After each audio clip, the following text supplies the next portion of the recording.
Hi everybody, Anthony Morton's Training Academy. I got sidetracked yesterday. I was supposed to put on a video yesterday and I apologize, I got sidetracked. Too much going on through the day, and I had a lot of people inside my shop, and but anyway, I apologize. Today I'm going to discuss with you guys a little bit about striking. Now, striking, as you've watched on some of my videos, earlier videos, you know, this is a number one swing. Okay, this is number one, this is a number two. So if this is a one, this is a two, this is a three, this is a four, and this is a five. Every time I feed a strike, I have to position my body proper so that I'm not going to be hit in the process. And when I say hit in the process, if I fire in the Filipino arts, a right leg is always forward, the same as the Bruce Lee system. The right leg is forward, my strong hand is out, my left hand, which is called the live hand, usually stays somewhere in there. I keep mine about right here, just so that I can manipulate anything that's coming in. I may be firing a punch, I may be picking up, I may be parrying, but this hand is always somewhere in here to protect this. Now, as I start to fire the number one, I will fire through this angle, okay? Now, you notice my right leg is forward. So when I start to fire a number two line, I step back with my right leg to pick this line up. And a lot of the reason that I do that, and this is important for you guys, especially the ones that are trying to get into Filipino martial arts. If I'm here and I start to do this, this leg is going to get hit. Now the guy might have a sword, the guy might have a stick, the guy might have, but if I start to cover here and I hit that and that stick goes down, it's going to hit this leg. So that's why when I throw the number two or I cover, I step back to pick this line up. There's a big distance from here to here. Okay, and you may not be able to pick that up, but if I'm here, this stick is almost right over my toe here, okay? Now, as soon as I step back, now, see it's out here, and I have a little bit more advantage and more room to pick up that strike without getting my leg hit. Because they're gonna constantly hit that leg. So if I fire one, I fire two, okay? I fire one, I fire two.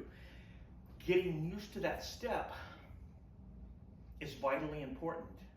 And it doesn't matter if I'm moving, if I move here, here, here, okay? I'm trying to put that leg back for protection reasons. The footwork, if you don't have good footwork, and it doesn't matter if you're in Kali or if you're in boxing,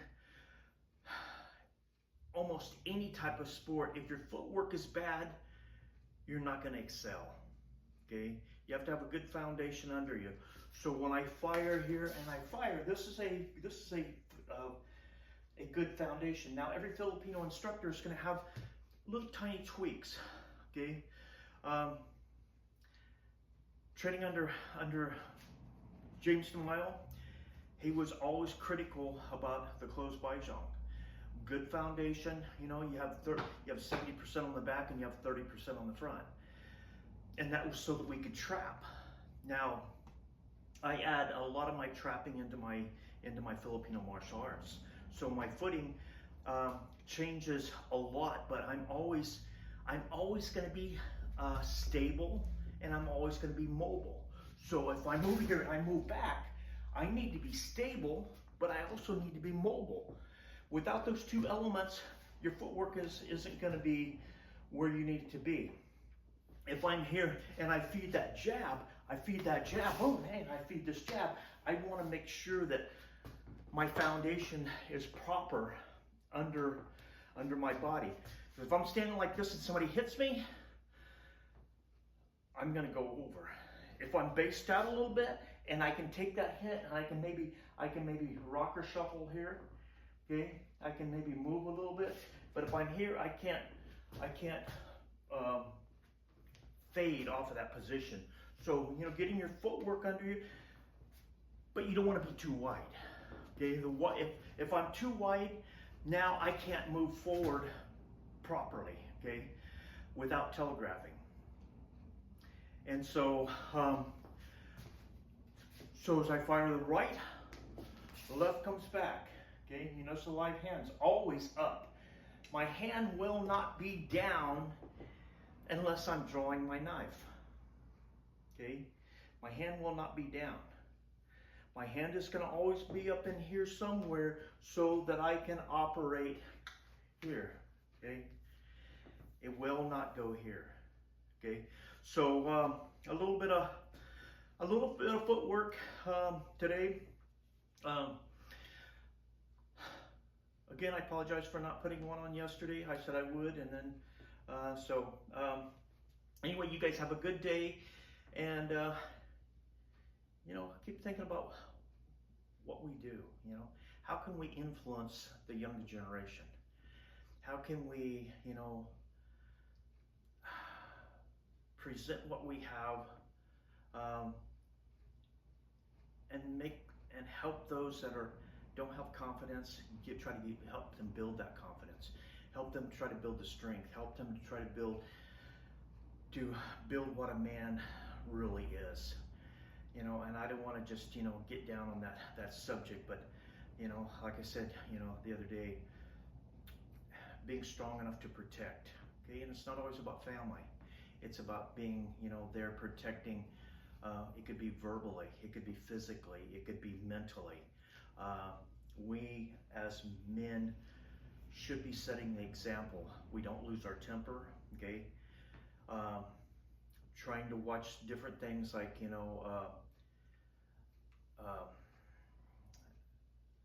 if we're cussing or not. Now, cussing is one of those things that there's going to be a time and a place for it, but most of the time, there shouldn't be, okay? You should have that control over your vocals.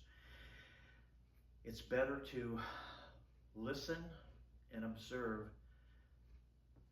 than a lot of times talking or explaining something, because we learn so much more.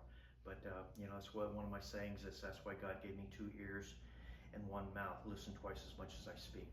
So anyway, that's it for today, guys. Thank you for subscribing. Thank you guys for watching my videos. And I will see you guys tomorrow.